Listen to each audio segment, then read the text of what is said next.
এই থলা বজাৰৰ পৰা গাহৰি আধা কেজি আনিলোঁ দুপৰীয়া খাবৰ কাৰণে।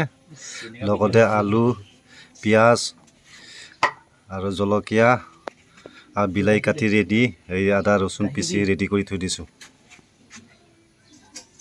জলকীয়া দিলোঁ, পিঁয়াজ জলকীয়া এতিয়া ফ্ৰাই কৰি আছোঁ। সেইটো ভাজি ল'ম আগতে।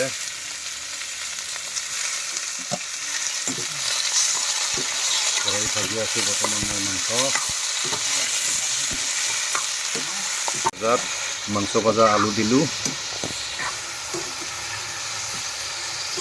ভাজি বিলাহী দিলোঁ গাহৰি মাংসত। এতিয়া হিলাই আছোঁ মই। পূৰা মছলা পাতি দি পূৰা ধুনীয়াকৈ ড্ৰাই ফ্ৰাই কৰি আছোঁ মই। পূৰা ফ্ৰাই কৰি আছোঁ।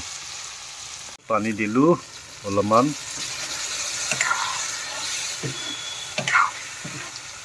মৰ্নিং এভৰিৱান, এতিয়া মই গাহৰি মাংস বনাই আছোঁ। আজি গাহৰি হ'ব, বিলাহী আলু লগত বনাইছোঁ আৰু গ্ৰেভি ফ্ৰাই কৰি আছোঁ। এইটো গাহৰি পূৰা পানীটো শুকাই দিম গ্ৰেভি। আজি খাইছিলোঁ মজা লাগিল এই মাংস, একদম ফাজিছ খানা হ'ব আজি গাহৰি মাংস।